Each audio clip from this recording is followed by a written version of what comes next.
सरला ने अपनी बेटी की शादी गांव की लड़की से की थी और सरला की बहू शादी के बाद अपनी बहू को अपने साथ शहर ले आई थी। अब शादी के अगले ही दिन सरला अपनी बहू से कहती है, बहू तू खाना पीना तो बना लेती है ना गैस पर।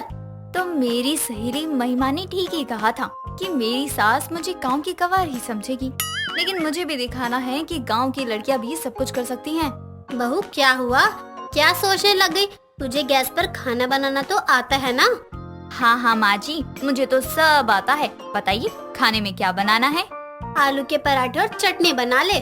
अब सरला इतना कहकर हॉल में बैठकर टीवी देखने लगती है और करीब 1 घंटे के बाद ही सरला अपनी बहू को आवाज लगाकर कहती है, बहू अब तक तेरे आलू के पराठे नहीं बने? मुझे तो अब तक एक एक करके कुकर की सीटी भी नहीं सुनाई दी। बहू अब तक तो तूने कुछ भी नहीं किया है, क्या कर रही थी? और इस कुकर को तूने सिलेंडर पर क्यों चढ़ा रखा है? माँ जी, आलू उबालने के लिए चढ़ा रखे हैं, लेकिन ये लाइटर चल ही नहीं रहा है और मैंने माचिस भी बहुत ढूंढी, वो भी नहीं मिली। हे राम, हे प्रभु, बहू ये तू क्या कर रही है? अगर गलती से भी माचिस मिल गई होती ना तुझे, तो तू आज मेरे घर को मेरी समाधि ही बना देती और खुद भी मरती। माँ जी, मैंने तो ऐसा कुछ नहीं किया, मुझे लगता है गैस ही खत्म है। ये सिलेंडर है, इसमें गैस होती है और ये चूल्हा है और इसे ऐसे जलाते हैं। माँ जी वो क्या है ना, मुझे चूल्हे पर खाना बनाने की आदत नहीं है ना। बहू वो तो मुझे पता चल ही गया है कि तुझे गैस के बारे में कितना पता है। अब सरला खुद से ही खाना बनाती है, लेकिन इधर रूबी अपनी सास से मिट्टी मंगवा कर चूल्हा बनाती है और अगली ही सुबह से खाना पीना बनाने में लग जाती है। लेकिन सरला के घर से धुआं उठता देखकर सबको लगता है कि सरला के घर में आग लग गई है। सरला, ओ सरला, जल्दी निकल बाहर। बहू कहाँ है तेरी? मैंने पानी वाली गाड़ी को फोन लगवा दिया है। लेकिन क्यों? ऐसी क्या बात हो गई? किसके घर में आग लगी है? सरला कैसी बातें कर रही है? तेरे ही घर में तो आग लगी है। मेरे घर में आग लगी है और मुझे ही पता नहीं है? जरूर मेरी गांव की उस गवार बहू ने ही कुछ नया कांड किया होगा। अब सरला और विमला आंगन में पहुँचते हैं तो वो देखते हैं कि रूबी मिट्टी के चूल्हे पर खाना बना रही है। ये क्या? यहाँ तो तेरी बहू चूल्हे पर खाना बना रही है और वहाँ पूरे मोहल्ले के लोग तेरे घर के बाहर इकट्ठा हो रखे हैं। बहू तुझे किसने कहा था कि चूल्हे पर खाना बनाना है? ये शहर है, कोई गांव नहीं। विमला चल चलकर पहले लोगों को बताते हैं कि यहाँ कोई आग नहीं लगी है। अब सरला और विमला घर से बाहर आती है और लोगों को बताती है कि उनके घर में कोई आग नहीं लगी है। और लोगों के जाने के बाद विमला सरला के घर में आती है और सरला की बहू रूबी से कहती है, बहू तूने किचन तो बहुत अच्छा बना रखा है, क्या बात है, एकदम गांव की याद आ रही है। बहू ये सब क्या है? पूरा घर धुएं से काला पड़ जाएगा। तुझे कितनी बार कहा है कि ये गांव नहीं शहर है। अरे सरला, तेरी बहू ने तो देख कैसे मसाले अपने हाथों से पीसे हैं और चूल्हे का खाना बहुत ही फायदेमंद होता है। बहू थोड़ा सा मेरे लिए भी आलू की सब्जी दे दियो। बहू ये सब काम करने से पहले मुझसे पूछ लिया कर। और तूने ये रोटियां किसी बर्तन में क्यों नहीं रखी? अरे गांव की रसोई तूने देखी नहीं है, चूल्हे पर ही रोटियां रखते हैं बना बना कर। सरला तो अपनी बहू के आंगन में मिट्टी का चूल्हा देखकर परेशान हो चुकी थी, लेकिन वो भी अपनी बहू को कुछ नहीं बोलती।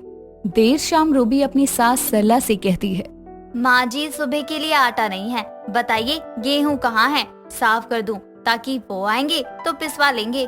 कौन सा गेहूँ और कौन सा आटा? बहू यहाँ बना बनाया आटा आता है, तुझे कोई गेहूँ साफ करने की जरूरत नहीं है। माँ जी तभी तो यहाँ इतनी बीमारियाँ हो रही हैं, लोगों को पैकेट वाली चीजें खाने की आदत जो है, और वो अच्छा ही तो नहीं होता। बहू तेरा कहना ठीक है, लेकिन किया भी क्या जा सकता है? सरला को अपनी बहू के हाथों का खाना बहुत पसंद आने लगता है, क्योंकि चूल्हे पर बना खाना वाकई अच्छा था। लेकिन अब रूबी घर का सारा काम करने के बाद चूल्हे की राख से बर्तन धो रही थी। तभी सरला अपनी बहू को ऐसा करते देखकर कहती है, बहू ये क्या कर रही है तू? चूल्हे की राख से बर्तन धो रही है? माँ जी गांव में तो इसी से हर कोई बर्तन धोता है। आप कभी गांव में रही नहीं हो ना, इसलिए आपको इन सब के बारे में पता नहीं है। बहू इसे तो कितना भी पानी से धोएगी तो भी ये साफ नहीं होगा। अब कुछ देर बाद ही सरला देखती है कि रूबी ने सारे बर्तन एकदम अच्छे से साफ कर दिए हैं और वो बहुत चमक रहे थे। लेकिन रूबी सरला को कहीं दिखती नहीं और अब वो हॉल में टीवी देखने बैठ जाती है। इधर घर के बाहर रूबी गाय का गोबर अपने हाथों से उठाकर ला रही थी।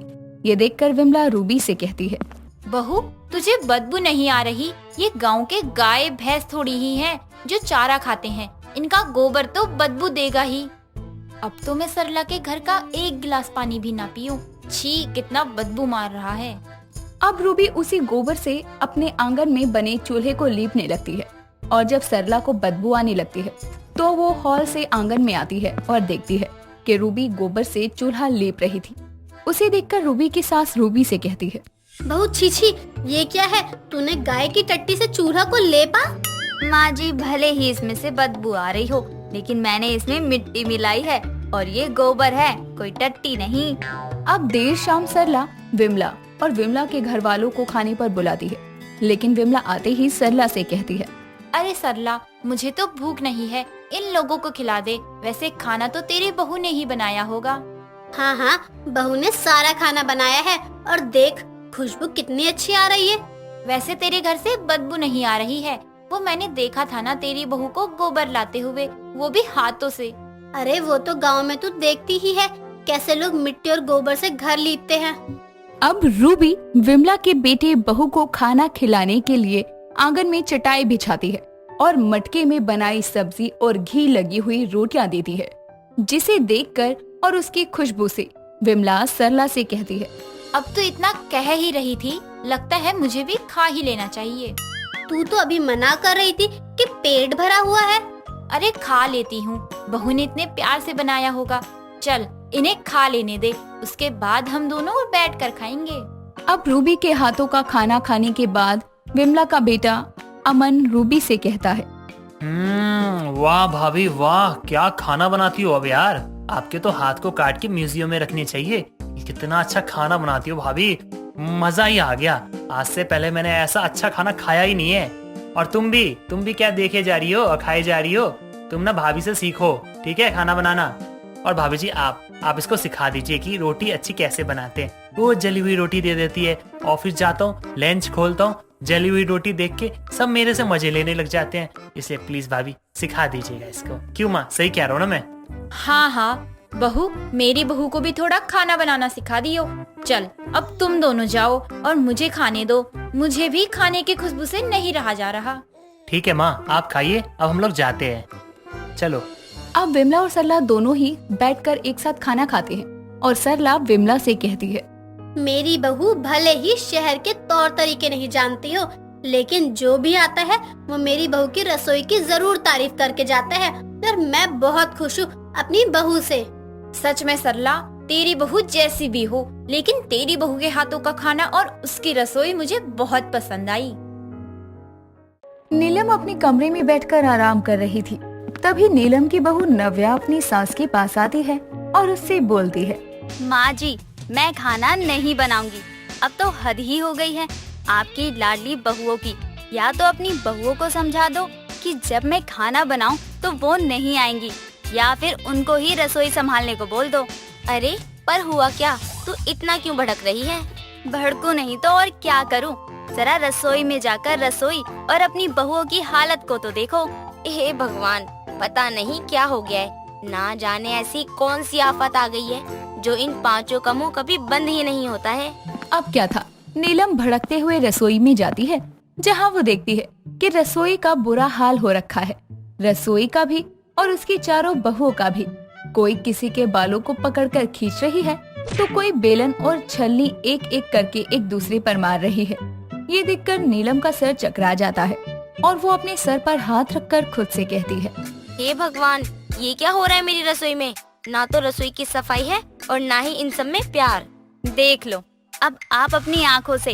माँ जी, अब तो आपको समझ ही आ गया होगा ना कि आखिर मैं क्यों चिल्ला रही थी। अब आप बताओ, इन सब में मुझे गुस्सा नहीं आएगा तो क्या आएगा? हाँ बहू, तू सही कह रही है। काम्या, सुरभि, सपना, चंदा, ये सब क्या हो रहा है? तुम चारों इस तरह जंगली बिल्लियों की तरह क्यों लड़ रही हो? माँ जी, मैंने सपना दीदी को कहा कि आज मैं रोहन जी के लिए खाना बनाऊंगी, पर ये है कि मेरी सुन ही नहीं रही। हाँ तो क्यों सुनूं मैं? अरे भाई, रोहन जी जितने तेरे पति हैं उतने मेरे भी पति हैं। रोहन जी न सिर्फ तुम्हारे पति बल्कि वो मेरे भी पति हैं और इसलिए मैं भी उनके लिए खाना बनाने आई हूँ। पर किसी को शायद पसंद नहीं कि मैं उनके लिए कुछ अच्छा बनाऊं। खुद को तो कुछ आता नहीं बनाना, पर अगर कोई दूसरा बनाए तो उसमें भी टांग अड़ाने के लिए आ जाते हैं। किसको बोली तुम? अरे टांग मैं नहीं बल्कि तुम अड़ाने आई हो। तुमसे पहले मैं आई हूँ इस रसोई में, तो तुम अपना मुंह बंद ही रखो तो ज्यादा अच्छा होगा। देख रही हो माँ जी मुझसे कैसे बात कर रही है ये। उम्र में मुझसे छोटी है पर जुबान तो ऐसे कैंची की तरह चला रही है जैसे न जाने कौन सी 80 साल की बुढ़िया हो। बुढ़िया किसे बोला तुमने? इतना बोलकर सुरभि एक बार फिर बेलन उठाती है और काम्या के सर पर मारते हुए कहती है, क्योंकि रोहन जी की इकलौती बीवी तुम नहीं बल्कि मैं भी हूँ, तो इसका मतलब ये हुआ कि मैं भी उनके लिए खाना बनाऊंगी, समझी तुम? ओ हेलो, तुम चारों ये मत भूलो कि रोहन की बीवी मैं भी हूँ। और रही खाने की बात, तो मैं तुम्हें याद दिला दूं कि रसोई का जिम्मा मैंने उठा रखा है, इसलिए तुम अपना मुंह बंद करके यहाँ से अपने अपने काम पर लग जाओगी तो शायद ज्यादा अच्छा रहेगा। इस तरह से उन सब की एक बार फिर से लड़ाई शुरू हो जाती है और नीलम चाहकर भी अपनी बहुओं के बीच कुछ नहीं बोल पाती और चुपचाप वहाँ से चली जाती है। समय यूं ही बीतता है और एक रसोई को लेकर नीलम के घर में आए दिन लड़ाइयाँ होती। ऐसे ही एक दिन नीलम के घर उसकी पड़ोसन कमला आती है और नीलम अपनी छोटी बहू चंदा को चाय बनाने के लिए बोल देती है। चंदा बहू, जरा 2 कप चाय तो बना दे, बड़ा मन कर रहा है चाय पीने का। और देखना तेरी आंटी भी घर आई हैं। हाँ हाँ माँ जी, मैं अभी आपके लिए चाय बना कर लाती हूँ। चंदा अब अपनी सास की बातें मानकर रसोई में चाय बनाने चली जाती है, तो वहीं कमला नीलम से बोलती है, नीलम बहन, तेरे तो भाग्य ही खुल गए ऐसी बहू पाकर। भले ही तेरे इकलौते बेटे की शादी 5 लड़कियों से हुई हो, पर मानना पड़ेगा तेरी 5 बहुएं बहुत संस्कारी है। देख तो कैसे एक बार में ही मान गई। कमला बहन, तूने वो बात तो सुनी ही होगी ना कि जब एक तूफान आने वाला होता है तब सब कुछ थम जाता है। सीधे शब्दों में कहें तो ये शांति तुझे ज्यादा देर देखने को नहीं मिलेगी। ये शांति तूफान के आने से पहले की शांति है। क्या मतलब? कमला खुद से ये बातें बोल ही रही थी कि तभी कमला के कानों में उसकी बहू के चिल्लाने की आवाज आती है। माँ जी देख रही हो आप, ये चारों मुझे चाय नहीं बनाने दे रही हैं। अब पता चल गया मैं क्या बोलना चाह रही थी तुझे। और देखना है मेरे घर की शांति। आजा, मैं तुझे मेरे घर की शांति दिखाती हूँ। क्या हो गया, अब क्यों चिल्ला रही हो तुम? माँ जी, आपने मुझे चाय बनाने को कहा था ना। हाँ, क्यों, क्या हुआ? ये देखो, ये लोग मुझे चाय वाला बर्तन ही नहीं दे रहे हैं। मैं चाय कैसे बनाऊं? बहू, और भी तो बर्तन है, तू उसमें बना ले। माँ जी, वो जूठे हैं। तो उसको धो लेना। मैं नहीं धो रही। बर्तन धोने का काम मेरा नहीं है। जिसका काम उसी को साजे और करे तो डंडा बाजे। जब ये कहावत तुम्हें आती है तो तुम इस कहावत को मान क्यों नहीं लेती? तुम्हारा काम है रोटियां बनाने का, तो तुम अपनी रोटियां बनाना। चाय और रात का खाना मेरा है, तो मेरा काम मुझ पर ही छोड़ दो। मैं तुम 5 और इस रसोई से बेहद परेशान हो चुकी हूँ। कभी कभी तो मन करता है कि मैं तुम लोगों को घर से ही निकाल दूं, क्योंकि तुम 5 ने तो अपनी शर्म को इस रसोई की गैस पर जला दिया है। क्यों, सही बोल रही हूँ ना मैं? माँ जी, आप ऐसा क्यों बोल रही हैं? अरे बोलूं नहीं तो और क्या करूं? तुम ना तो समय देखती हो और ना ही ये देखती हो कि कोई घर पर आया है या नहीं। कमला आई है, तुम्हारी ये हरकत देख क्या सोच रही होगी? तुम 5 ने तो मेरी नाक में दम करके रख दिया है। गुस्से में नीलम बाहर हॉल में चली जाती है और उसके पीछे कमला भी जाती है, जिसके बाद कमला नीलम को अपने सर पर हाथ रखे बैठे देखकर उससे कहती है, नीलम, तू इतनी चिंता क्यों कर रही है? अरे जहाँ 4 बर्तन होते हैं वहाँ आवाज तो होती ही है ना। आवाज आती है पर कोई बर्तन टूटता नहीं है। इनको देखकर तो कभी कभी लगता है कि ये बर्तन कहीं टूट ना जाए। मैंने इस घर को बहुत संजो के रखा था, पर अब नहीं लगता कि ये घर सही से चल पाएगा। मैंने अपने इकलौते बेटे के लिए शिव जी से 5 गुणों वाली बहू मांगी थी, पर शिव जी ने मुझे 5 बहू ही दे दी। सब ठीक हो जाएगा नीलम। कुछ ठीक नहीं होगा। अब मैं इन 5 की एक रसोई को अलग कर दूंगी। इनकी रसोई अलग होगी तो कम से कम इनके बीच लड़ाई तो नहीं होगी ना, साथ ही इस घर में शांति तो बनी रहेगी ना। कमला और नीलम आपस में बातें कर रही थी, तो वहीं उन दोनों की बात नीलम की 5 बहू सुन लेती है, जिसके बाद वो रसोई में ही जाकर प्लान बनाती है। देखो, हम 5 ने कहीं ना कहीं सच में माँ जी को बहुत हर्ट किया है, इसलिए मैंने सोचा है कि अब एक रसोई के लिए लड़ना छोड़कर हम 5 एक ही रसोई में मिलकर काम करेंगे। जिससे माँ जी को भी दिक्कत ना हो और वो हमसे खुश भी हो जाएं। पर ये कैसे पॉसिबल है? वो तो हमारी रसोई ही अलग करने की बोल रही है। मुझे एक आइडिया आ रहा है। अगर तुम सब मेरे अकॉर्डिंग चलो तो पहले की तरह सब ठीक हो सकता है। और वो क्या है? वो ये कि क्यों ना हम पांचों एक एक दिन करके अपनी रसोई को बांट लें। अब इसका क्या मतलब है? ओफो, इसका मतलब ये हुआ कि एक दिन नव्या दीदी रसोई संभालेंगी, एक दिन मैं, एक दिन सपना। इस तरह से हम पांचों अपनी रसोई को संभालते रहेंगे और फिर हम लोगों के बीच ना तो लड़ाई होगी ना इस घर में शोर होगा। सभी को सुरभि का ये आइडिया अच्छा लगता है और अब वो सब वैसा ही करते हैं जिस तरह से उन पांचों ने प्लान किया था। समय गुजरता है पर अब नीलम के घर में ना तो शोर होता और ना ही कोई हंगामा होता। अपने घर में इतनी शांति देखकर नीलम को ये शांति जरा भी हजम नहीं होती। ये देखकर नीलम अपनी पांचों बहुओं के पास जाकर उनसे कहती है, तुम पांचों की तबीयत तो ठीक है ना? हाँ माँ जी, हम सब ठीक हैं। वैसे माँ जी, आप ये क्यों पूछ रही हैं? तुम पांचों रसोई के लिए काफी दिनों से लड़ नहीं रही, बस इसीलिए। वो इसीलिए माँ जी, क्योंकि जब आप कमला आंटी से बात कर रही थी तो हम पांचों ने आपकी बात सुन ली थी, जिसके बाद हमने प्लान किया कि अब हम नहीं लड़ेंगे। सपना अब अपनी सास को सारी बात बता देती है। ये सुनने के बाद नीलम को बहुत अच्छा लगता है और वो उन सभी को गले से लगा लेती है, जिसके बाद वो अपनी पांचों बहुओं से बोलती है, मेरी पांच बहू ये समझ ही गई कि मेरी पांच बहुओं की एक ही रसोई है, इसीलिए वो अपनी एक रसोई में शांति से काम करती हैं। अर्पिता की नई नई शादी हुई थी। ये एक अरेंज मैरिज थी। इसके बावजूद विशाल अर्पिता से बहुत प्यार करता था।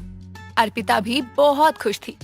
रात का समय था, तभी विशाल कहता है, मैं तुम्हारे लिए कुछ लाया था, अपने हाथ आगे करो जल्दी से। अर्पिता विशाल की बात सुनकर अपना हाथ आगे कर देती है। विशाल अर्पिता के हाथ में कंगन पहना देता है। कंगन पहनने के बाद अर्पिता कहती है, ये कंगन तो बहुत सुंदर है, मुझे पसंद आया। लेकिन तुमसे ज्यादा सुंदर नहीं। अरे मुझे दूसरे हाथ में भी कंगन पहनाना चाहिए, अभी दूसरे हाथ में पहना देता हूँ। नहीं नहीं विशाल, मैं एक ही हाथ में कंगन पहनती हूँ, इसी हाथ में कंगन ठीक है। इतना कहकर अर्पिता सो जाती है। सुबह का समय था। अर्पिता की पहली रसोई की रस्म होती है। अर्पिता जल्दी से नहाकर किचन में चली जाती है और सबके लिए खाना बनाना शुरू करती है।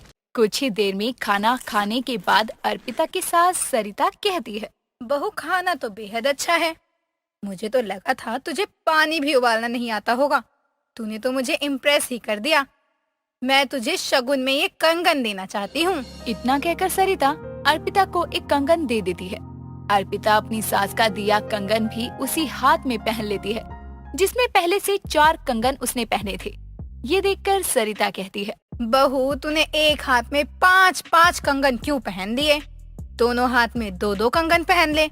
ऐसे एक हाथ खाली नहीं रखते। अभी शादी हुई है तेरी। नहीं माँ जी, मुझे एक ही हाथ में कंगन पहनने की आदत है और ये 5 कंगन मेरे लिए बहुत इम्पोर्टेंट है। जो मन में आए वो कर तू। इतना कहकर सरिता वहाँ से चली जाती है। तभी विशाल मन में सोचने लगता है, पता नहीं अर्पिता एक ही हाथ में कंगन क्यों पहनती है। माँ अब इस बारे में कुछ और ना बोले, वरना तो दोनों में कहासुनी हो जाएगी। ये सब सोचते हुए विशाल ऑफिस के लिए निकल जाता है। अर्पिता घर का बाकी काम करने लगती है। इतने में कोई घर का दरवाजा खटखटाता है। आवाज सुनकर अर्पिता दरवाजा खोलती है तो देखती है कि पड़ोस वाली कमला आई है। अर्पिता के बिना बोले ही कमला अर्पिता को साइड करके घर में घुस जाती है और सरिता का नाम पुकारने लगती है। तभी सरिता कहती है, अरे क्या हो गया कमला? भूचाल आ गया है क्या जो ऐसे चिल्ला रही है मेरे घर आकर? भूचाल तो कोकिला के घर में आ गया। उसकी बहू जो भाग गई अपने आशिक के साथ। क्या सच में उसकी बहू भाग गई? अरे मैंने तो कोकिला को ना जाने कितना समझाया था कि उसकी बहू के लक्षण ठीक नहीं हैं। इसी तरह दोनों बातें करने लग जाते हैं। तभी कमला अर्पिता का हाथ देखती है और कहती है, बहू तूने एक ही हाथ में कंगन क्यों पहने हैं, वो भी 5? सबकी नजर बस कंगन पर ही जाती है आंटी जी, बस ऐसे ही। और ये 5 कंगन मेरे लिए बहुत जरूरी हैं। अच्छा तो ऐसी बात है क्या? मुझे भी तो बता कि आखिर ये 5 कंगन तुझे दिए किसने हैं जो इतने इम्पोर्टेंट है? ये कंगन मुझे मेरी माँ ने दिए थे। ये वाला मुझे विशाल जी ने दिया था और ये वाला माँ जी ने। और ये मेरे लिए बहुत ही लकी है, इसलिए मैं हमेशा पहनती हूँ। ये तो तूने 4 कंगन के बारे में ही बताया, एक तो रह गया। ये कंगन क्यों इम्पोर्टेंट है? आंटी जी, इस कंगन के बारे में तो मैं आपको नहीं बता सकती। ये कंगन तो मुझे मेरे एक्स ने दिया था और ये मुझे हमेशा एहसास दिलाता है कि मेरा एक्स विपिन एकदम ठीक है। इतना कहकर अर्पिता वहाँ से चली जाती है। अर्पिता के जाते ही कमला कहती है, सरिता, मुझे तो दाल में कुछ काला लग रहा है। भला तेरी बहू एक ही हाथ में कंगन क्यों पहनती है, वो भी सिर्फ 5। ये तो सोचने वाली बात है। कहीं तेरी बहू अपने एक्स का नाम का तो कंगन हाथ में नहीं पहनती? क्या कमला कुछ भी बोलती है? अभी तो मेरी बहू को आए हुए कुछ ही दिन हुए हैं। मेरे मन में आया तो मैंने बोल दिया। तुझे बुरा लगा तो मैं कुछ नहीं कर सकती। चलती हूँ, बहुत बात कर ली। इतना कहकर कमला वहाँ से चली जाती है। कमला तो चली जाती है, लेकिन सरिता के दिमाग में वहम छोड़ जाती है, जिस वजह से सरिता ना चाहते हुए भी अपनी बहू पर नजर रखने लगती है। ऐसे ही कुछ दिन बीतते हैं। एक दिन अर्पिता बर्तन धो रही थी, तभी उसका एक्स का दिया हुआ कंगन में से नग निकल जाता है। ये देखकर अर्पिता अपने मन में कहती है, हे भगवान, अब मैं क्या करूं? ये विपिन के दिए कंगन का नग कैसे निकल गया? कहीं विपिन को कुछ हो तो नहीं गया होगा ना? अब मैं क्या करूं? मेरे पास तो उसका नंबर भी नहीं है और जो नंबर मुझे याद था वो उसने बदल लिया। इतने में ही वहाँ अर्पिता की सास सरिता आती है। अपनी सास को देखकर वो जल्दी से बर्तन धो लेती है और खाना बनाने लग जाती है। अर्पिता इतना ज्यादा परेशान होती है कि सब्जी में ज्यादा मसाले डाल देती है, रोटी जली हुई बनाती है। ये देखकर अर्पिता की सास सरिता से कहती है, बहू तू ठीक तो है ना? सब्जी में इतने मसाले और ये सारी रोटियां भी जली हुई है। नहीं माँ जी, मैं बिल्कुल ठीक हूँ, मुझे कुछ नहीं हुआ। ध्यान नहीं दिया इसलिए सब्जी में मसाले ज्यादा हो गए और रोटियां पता नहीं कैसे जल गई। अब मैं माँ जी को क्या बताऊँ कि मुझे विपिन की चिंता हो रही है। ये देखकर सरिता कहती है, न जाने आजकल बहू का दिमाग कहाँ ही चल रहा है। सरिता अर्पिता को संभालती है और उसे कमरे में ले जाकर सुला देती है। सुबह होते ही जैसे तैसे करके अर्पिता अपने एक्स विपिन के बारे में पता लगाती है तो उसे पता चलता है कि अब विपिन गोलगप्पे की रेडी लगाता है। शाम को सब्जी लाने के बहाने से अर्पिता बाजार जाती है और अपने एक्स के पास जाकर कहती है, विपिन, तुम ठीक तो हो ना? मुझे कल से तुम्हारी बहुत चिंता हो रही थी। तुम्हारे दिए हुए कंगन का एक नग निकल गया था। मुझे तो तब से ही लग रहा था कहीं तुम्हारे साथ कुछ। मैं तो बिल्कुल ठीक हूँ, बस बुखार हो गया था कल। लेकिन तुम्हारे हाथ में 5 कंगन कैसे? एक मुझे मेरे पति ने दिया है, एक तुमने दिया था, एक मुझे मेरी सास ने और एक मेरी माँ ने दिया है। और ये आखिरी वाला कंगन मुझे बहुत पसंद है, मेरे लिए लकी भी है। ये तो तुम जानते ही हो, इसलिए मैंने पहन रखे हैं। विपिन से बात करते हुए अर्पिता को उसकी सास और कमला देख लेती है। तभी कमला कहती है, सरिता, देख तेरी बहू गोलगप्पे वाले से कैसे बात कर रही है। मुझे तो लगता है तेरी बहू का चक्कर है इसी गोलगप्पे वाले से। खिलाता होगा इसे फ्री में गोलगप्पे, तभी तो पट गई होगी। मुझे क्या पता कि ये मेरी बहू का एक्स है?